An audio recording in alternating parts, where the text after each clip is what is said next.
Nigel Farage's latest political stunt, getting a temporary tattoo of a British Bulldog emblazoned with the slogan "Vote Reform," is emblematic of everything wrong with modern British politics. It's an attention-grabbing gimmick that panders to his base and distracts from the real issues at hand. But as entertaining as his antics may be, they are nothing more than political theatre, masking a deeper, more dangerous trend: the increasing disconnect between the political elite and the needs of ordinary Britons. Farage's approach, clinging to the populist playbook of extravagant gestures while failing to offer substantive policy solutions, reveals the hollow promises at the heart of his party's message. Farage has long been a master of spectacle. His return from retirement to helm Reform UK's local election campaign is the latest in a series of self-aggrandizing moves that have little to do with actual governance. At 60 years old, Farage has created a persona that thrives on divisive rhetoric, a style that appeals to the disaffected but has failed to provide any clear, actionable vision for the future. His tattoo stunt is yet another example of a political leader opting for flash over substance, a move that is as emblematic of his career as his constant media presence. The image of Farage getting inked in a tattoo studio while posing with a novelty key to 10 Downing Street is farcical in its attempt to project a sense of rebellious defiance, but it misses the mark entirely. Farage, the veteran Eurosceptic, has spent years railing against the establishment, but his actions now demonstrate that he is, in fact, just another part of the political circus.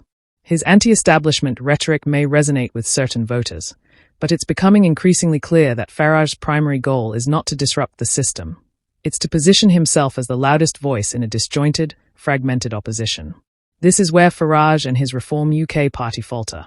The 2029 general election is his stated goal, but what's the plan to get there? What substantive changes does Reform UK promise to deliver? It's easy to criticize the current administration, but simply complaining about the system and advocating for vague reforms is not enough. Farage and his party continue to push the narrative of draining the swamp. But the reality is that such an approach risks nothing more than replacing one group of self-interested elites with another. Farage's comments on the local elections are equally uninspiring. He claims that, if elected, Reform UK will send in the auditors to root out fraudulent contracts and slash spending. But this rhetoric is tired and predictable. It promises efficiency without offering a clear framework for achieving it. Sure, cutting wasteful spending sounds good on paper, but it's a strategy that fails to address the underlying systemic problems. Simply auditing budgets won't solve the deeper issues facing local government and public services. Farage's call for sweeping audits and getting rid of the fraudulent contracts is nothing more than a hollow populist catchphrase, one that resonates with voters who are angry and frustrated but doesn't offer concrete solutions to the complex challenges the country faces.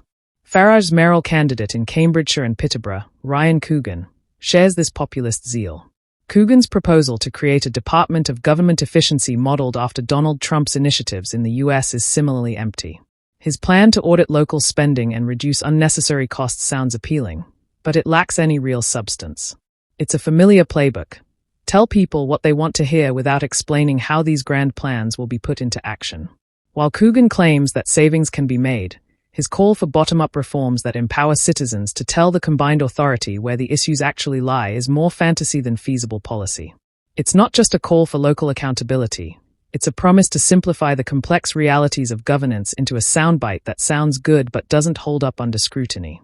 The reality is that Farage, Coogan, and their party are playing a dangerous game. By relying on sensational tactics and oversimplified solutions, they are offering nothing more than a distraction from the real issues. There is no roadmap for fixing the structural problems that plague the British political system. The challenges the UK faces, be it in education, healthcare, or local government, require more than just a series of hollow promises to cut costs and audit everything. These are challenges that demand long-term investment, careful planning, and an unwavering commitment to public service. While Farage continues to entertain his supporters with stunts like tattoo parlor photo ops, the people of Britain are looking for something more than gimmicks. They need leaders who can rise above the noise, who can think beyond soundbites and work toward real solutions. Unfortunately, Farage and his party are offering nothing more than empty rhetoric designed to appeal to disillusioned voters without delivering tangible results. At the end of the day, Nigel Farage's political career is built on spectacle, not substance. He is a master of divisive rhetoric and grand gestures, but these alone will not deliver the change the UK needs. Reform UK may ride high on populist sentiment for a while, But until the party begins offering a genuine, coherent vision for the future, it will remain just another voice in the political wilderness, loud, but ultimately ineffective. If the people of Britain are serious about tackling the challenges of the 21st century, they must demand more than the political circus Farage is offering.